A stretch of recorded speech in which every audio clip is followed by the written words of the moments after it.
Welcome to TNTM the show with your hosts Pablo Gunner and Marvin Goof. And we are here to talk nerdy to you about some of the things that we have been checking out for the month of Mayo 2025, which is going to be Thunderbolts. We're going to do our spoiler review because we just did a short review and that's it. And a little goofy thing that my kids loved. And then we're going to cover Assassin's Creed Shadows that he's been playing. And I've been checking out DragonBall DAIMA dubbed. Dubbed. So, and then whatever nerdy stuff comes up, they went, the biggest one, I think, to me, Ironheart. We definitely have to talk about Ironheart. Yes. We're going to get into a deep discussion about that. So our grade scale here at TNTM the show is going to be must see, must stream, or buy. Like must buy for the best of the best, pretty much. I mean, it doesn't have to be the best of the best, but it has to be hit that thing. Is it must seeing? Is it worse? Is it a must stream? Is it a must buy? Like, is it worth, does it hit that point? Right? Exactly. Is it worth the dollars and cents? Right. Yeah. And then for our mid-grade, we have check it out, which could also be your rent, if there's a rent option. I don't know if there's many rent options anymore. Unfortunately, no. Gamefly? There's Gamefly. Are we dating ourselves now? So anyway. Yeah. So maybe a little if we talk about Blockbuster. But anyways, so the mid-grade will be check it out for most of the stuff. And then for the worst, it's not worth your time. It's just pass. It'll be pass. So we're going to go with our Thunderbolts spoiler review. Oh, yes. Delicious spoilers. As a Thunderbolts movie, this movie sucked. Let me explain. Yes, please. Thunderbolts is not what this movie was. Thunderbolts is Baron Zemo, which we didn't have in this movie at all. We didn't have any Zemo in this. True. Kind of unfortunate and sad, because I feel like he would fit in with that group. Yeah. It makes sense why he's not there. But anyways, he created his own Avengers, essentially, that were evil. They're like the masters of evil or whatever. And that's what the Thunderbolts are. And because we're not getting and following the timeline of the Thunderbolts from the comics, which that's what it is, we got this Thunderbolts team instead, which is actually an amalgamation of the Century Comics and the Thunderbolts comics, where Bucky Barnes was in charge of the Thunderbolts team. And in that way, it did justice, but it didn't do justice to the Thunderbolts original concept and comics. And I've also heard people complain that this movie sucks because it doesn't really have a story, and that like the characters kind of all suck and none of them are likable, which I feel like that's kind of the whole point of the movie, right? Exactly. Like that is. We're going to go through. Yeah, we're going to go through. So it starts off and with this epic scene, Yelena Belova. I just love saying her name too. Yes, it's a great character. Oh, it feels good to say in the mouth, huh? Florence Pugh. Oh my gosh, she's an amazing actress. She is so phenomenal. Yes, it's interesting too because she's like this weird hot, where it's like you're not like, you don't have a ridiculous bust or ridiculous booty. Like, she has a nice booty, but like, and she has a pretty face, but she's not like your normal, like super, like, you know what I mean? Like, I won't say like she's average hot because she is beautiful, but it's just, I don't know. There's just something about her though still I think it's just like her energy and vibe and attitude is just very attractive and sucks you in. Right? And she jumps off this building, and everything to me that she did in this goes, I'm trying to up my level of risk to as high as possible because I just don't care about my life. Like from the get-go, that's it, right? Because like she easily could have done this stealthily considering the way that she came in, which was risky from the get-go, jumping off the second highest building, which she really did. Crazy. Oh, yeah. And she taps the guy. Like, she could have just zapped him and he would have been out. Instead, she fights with him and, like, taps on and messes with him. And I'm like, you could have done this whole thing stealthy and easy but she made it as risky as possible because she just really doesn't care about her life right now. And that sent a message immediately. And then kind of jumps into her visiting her dad. And you see like how sad his life is. He's not happy, right? Like he's not like, this is not really what I really want to, I want to be saving people, right? Like, and you mean watching him sitting there basically watching what would be the equivalent of a old high school quarterback watching his highlight reel. You know, that also said to the immediate thing is like, you're trying to live in the past. That's kind of unfortunate with how that went. But, you know, I think it puts them on a similar point in their lives where they're not where they want to be. She was there to be honest with him. He wasn't being honest up front at first. And then they both were honest with each other. Anyways, she ends up in her and all these Thunderbolts, these characters, these unlikable characters, right? We have U.S. Agent, which I will complain that they have never called him U.S. Agent, even though he's rocking the U.S. Agent uniform. I think it was only mentioned like once as a passing comment by Allegra de Fontaine in Falcon and Winter Soldier. Right. Actually. Yeah. But I do hope that going forward they call him the U.S. Agent and not Captain America, because for one, to me that's offensive because he's horrible, and two, he sucks, and like it just doesn't make sense. It spits on the guy that is rocking Captain America. That goes into like, it has her, Ghost, Taskmaster, and this guy Bob randomly who wakes up in there. Bob. They're all stuck in there, and it's crazy too because like they kill off Taskmaster right away. Yeah. And I was like, whoa, that's nuts. Which, when going forward, I go like, I understand why they did it. Like, it was crazy, but like, it also didn't entirely make sense because I go, Taskmaster's thing is, I see how you perform, and then now I can fight you using your own fighting style, and I know it, so you're not going to beat me with it. So I'm like, so how was she beaten with their fighting style, seeing that she sought all their fightings? That didn't make sense to me, like that thing. But at the same time, like maybe she didn't see enough of it to go like, or she didn't see that, so she didn't see that coming. You know what I mean? So, and also she can't replicate powers, right? She's not morph, yeah, right? She morph, So she can't do that. So like Ghost, and that's the thing, is Ghost is the one that tripped her up. The Ghost is the one that killed her. Yeah. And so anyways, they realize that they're about to get killed. They're about to get killed in this thing. It's an incinerator. And so now they have to find a way to get out. I simultaneously liked and hated that John Walker said "on your left," because I was like, don't say it. Don't you say it. Left. Come on! That's Steve Rogers' line, okay? That's not yours. You don't get to say that. It definitely has some baggage. But I feel like it's not like he said it knowingly. Like he was just like, because he came in like an a-hole, like, move, get out of the way, I'm on your left. You know what I mean? Like, because that's him. And then they try to get out of this tunnel, and they have to help each other to do it. And he does an a-hole move. Once again, it's just like he's continuously putting them at risk for himself and proving that like he is the worst version of any Captain America. Well, except for like if they ever do Nuke. I feel like Nuke was another super soldier and he was the worst. Unless you count Red Skull, which definitely the worst. Yeah, definitely. Right, yeah. Nazi, yeah, okay, the worst. Yeah.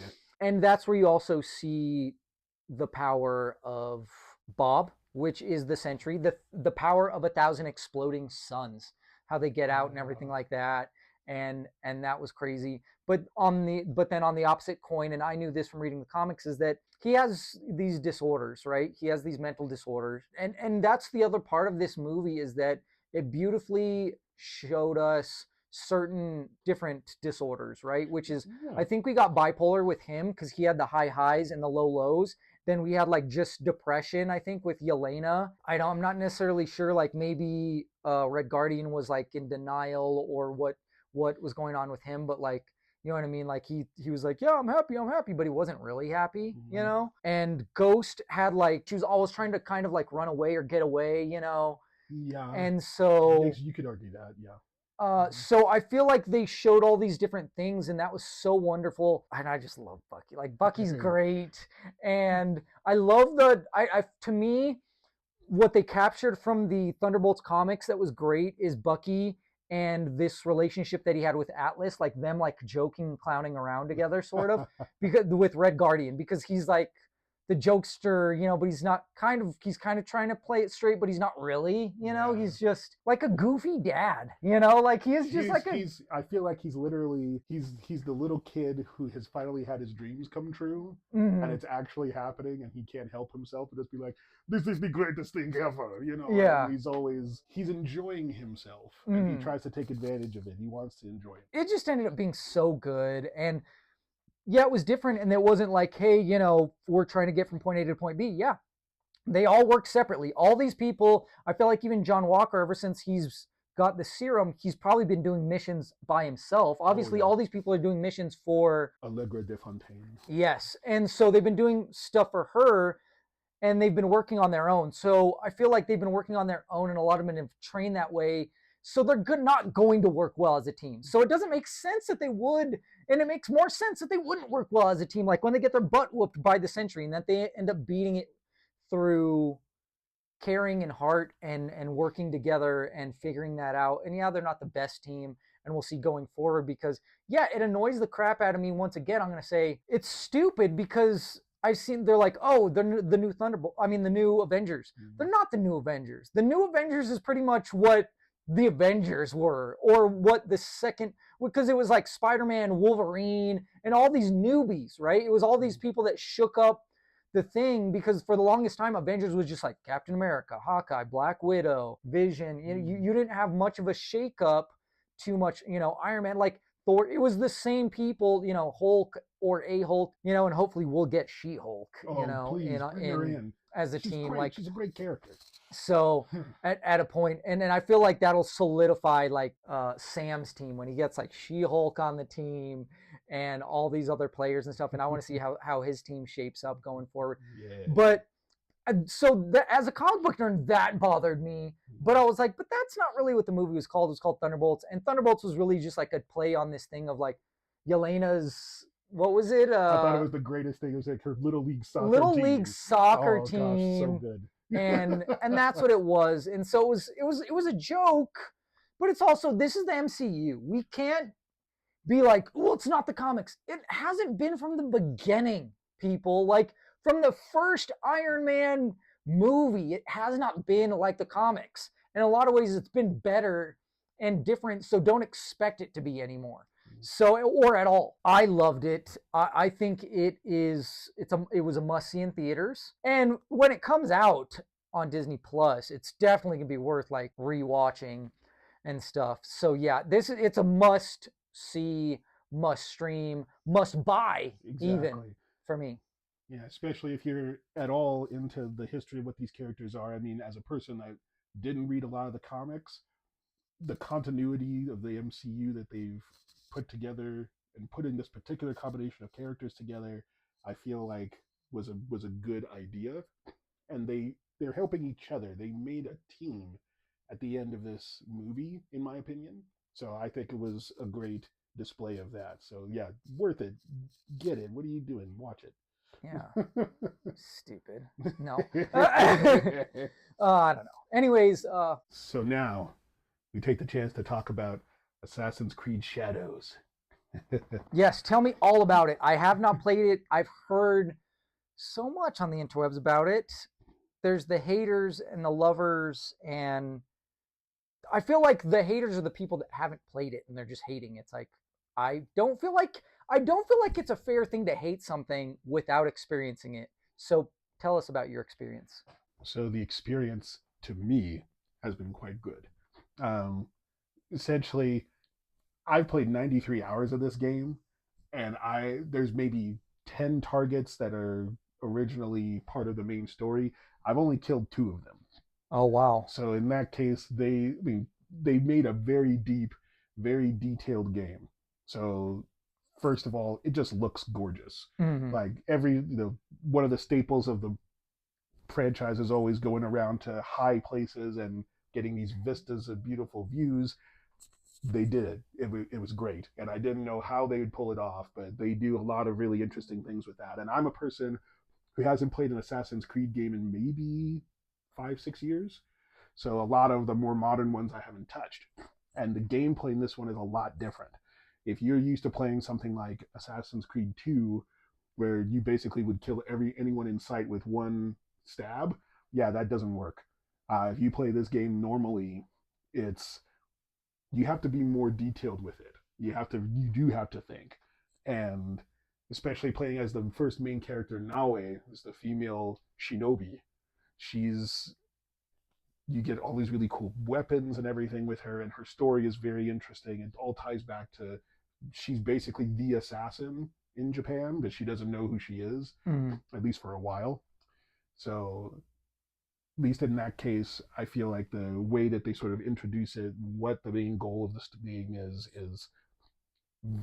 it's typical, revenge story. So some people may find that boring. Maybe that's why a lot of people hate on it.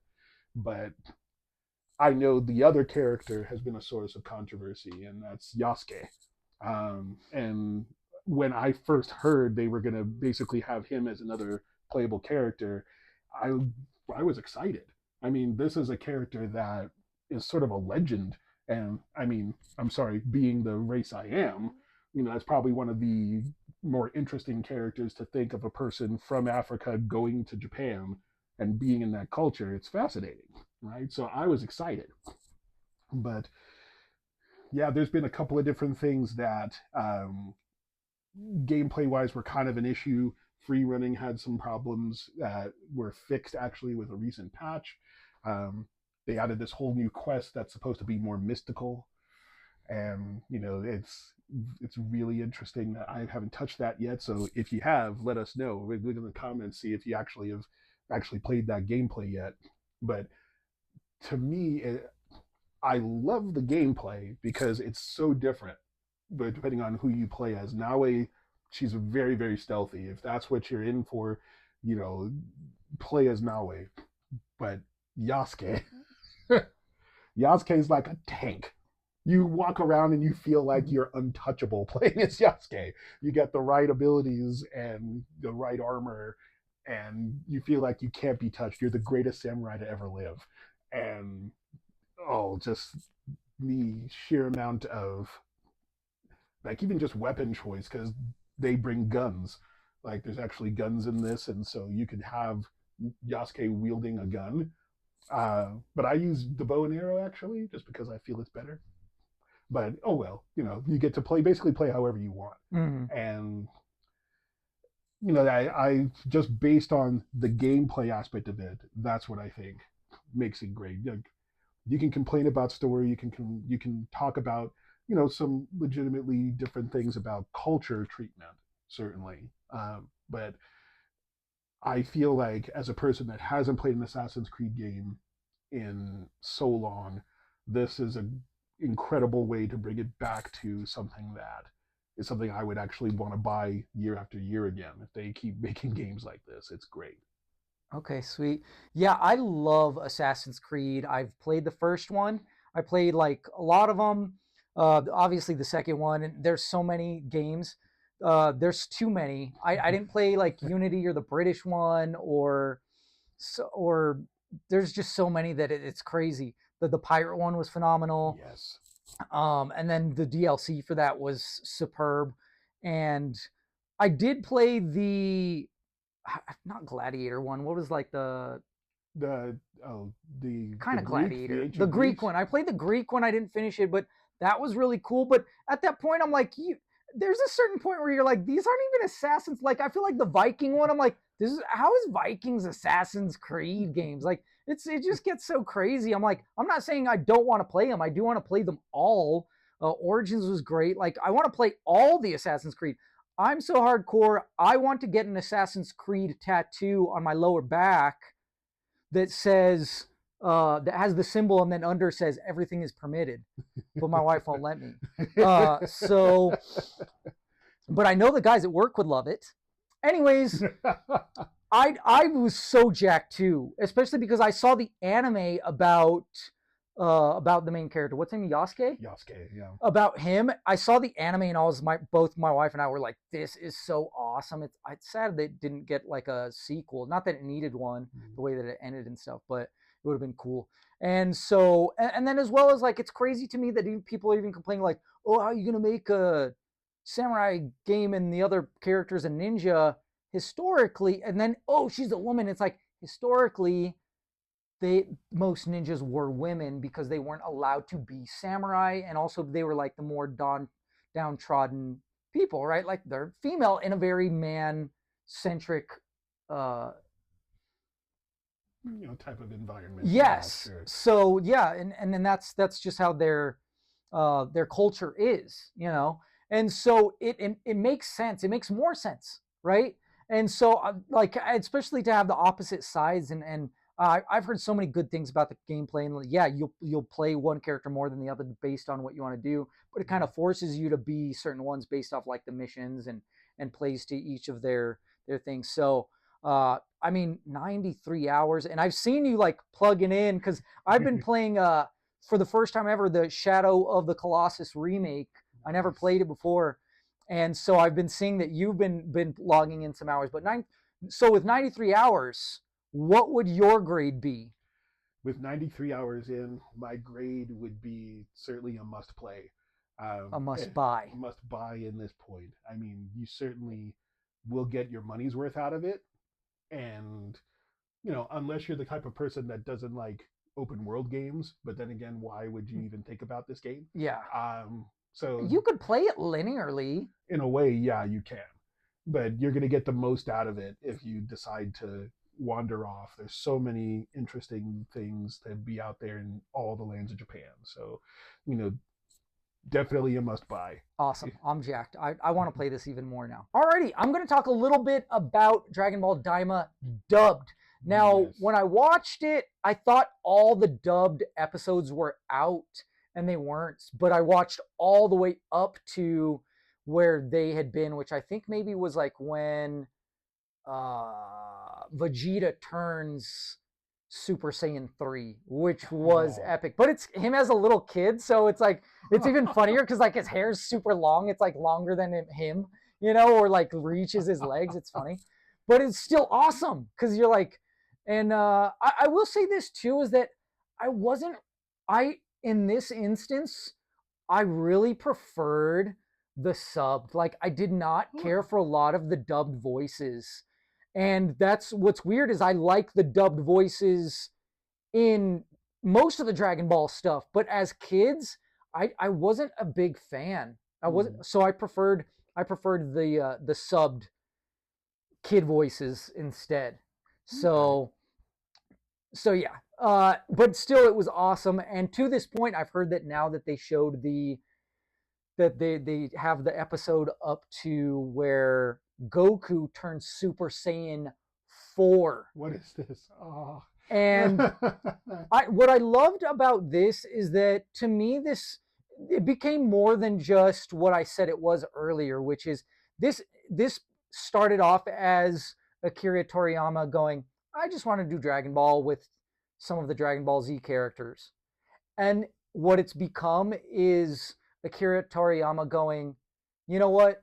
I'm going to give my tip of the hat to Dragon Ball GT by putting in these things, these moments like Super Saiyan 4. Now, it's changed a little bit. Doesn't look exactly the same, but to me, it's such an homage to GT that he was like, I'm not going to crap on it anymore. I'm going to give it its tip of the hat, and him like coming to peace with that and giving it its homage. And I was like, this could have not been a better send off for Akira to go like, I'm at peace with it and I'm done. You know what I mean? And to me, that was so beautiful, so beautiful. And I know there's people still fighting out there about GT and this, and I go like, man, just be happy. Like, we got to me, it was the perfect marriage. Especially if they continue to do more, they could do more. They could continue Daima, but include more of the GT storyline, and that would be even cooler. Yeah, I mean, I haven't had a chance to actually touch this myself yet.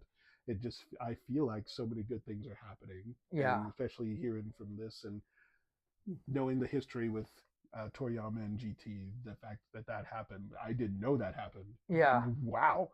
Because that's great. Yeah, it's beautiful, dude. It's beautiful, and I feel like that's why, whether you watch it dubbed or subbed, and it's I will watch it in both because it's so great, and that's what it's totally worth rewatching. I'll rewatch this over and over, especially with like I love the adult dubbed voices though, because I haven't seen those episodes yet with the adult voices when they get turned back into adults, and that's going to be wonderful.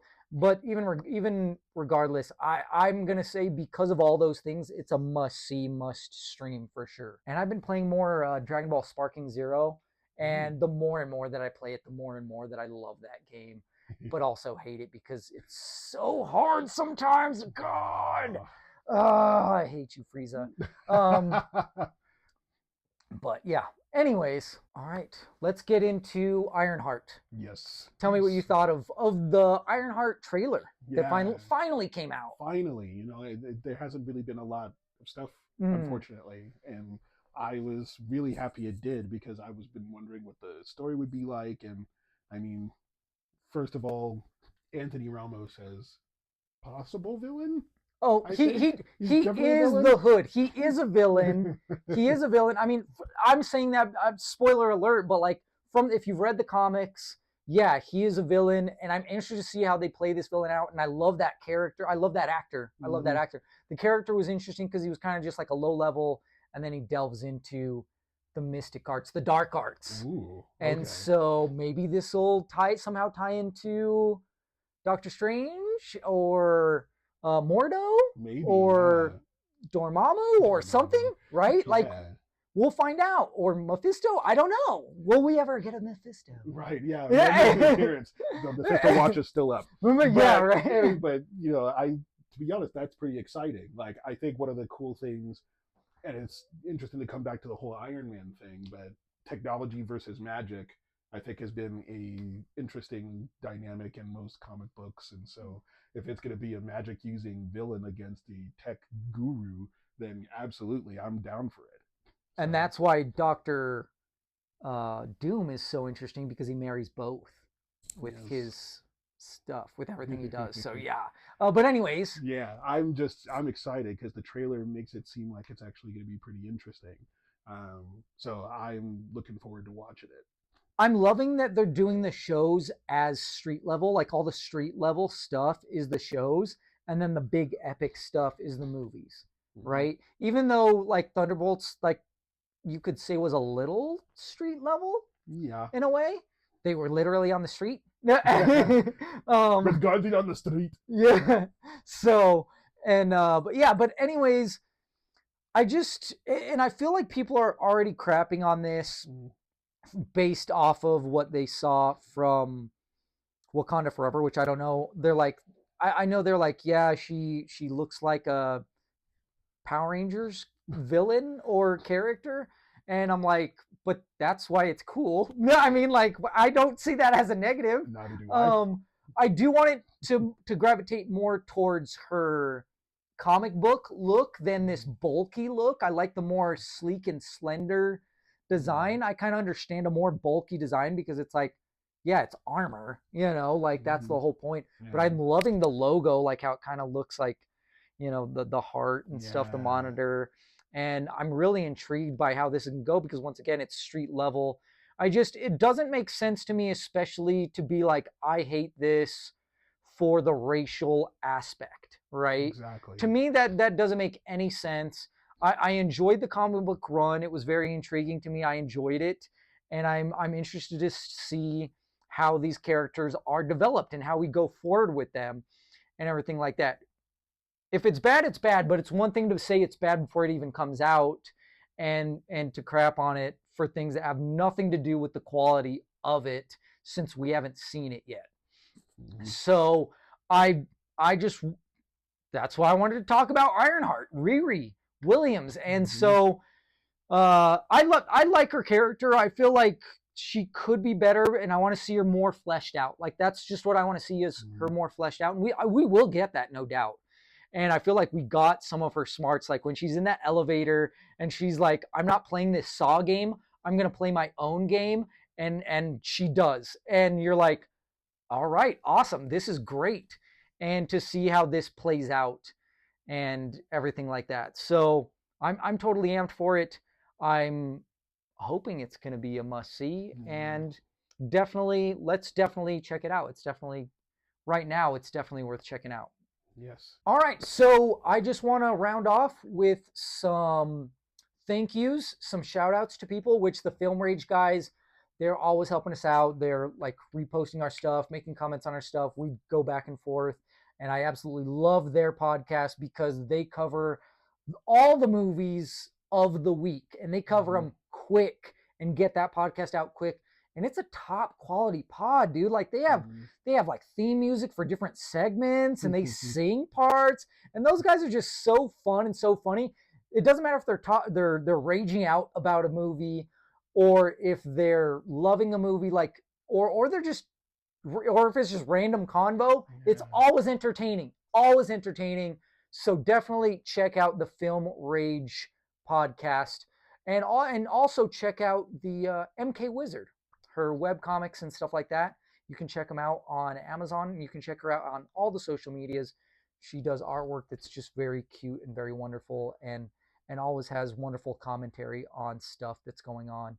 She's just a wonderful person that I've done videos with. So you should check out those videos and stuff like that. And yeah, we're also, as far as our merch goes, we've scaled back.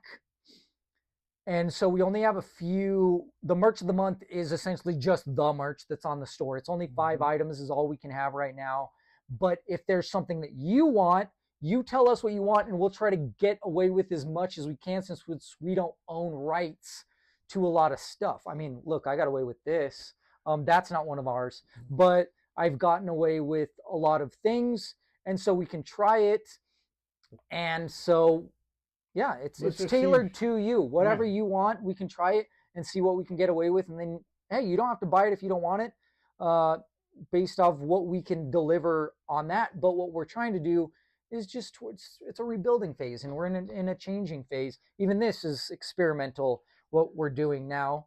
And so we're going to be doing probably more of like, I'm going to try to do more of like a vlog in a way style type thing, main focus, along with some things, so that it's not just reviews. We'll probably have weekly reviews, as well as like our random reviews, because I will be covering Doctor Who, each episode. I will be covering Andor season 2, and I'm going to cover Tales of the Underground. That's Star Wars Tales of the Underground.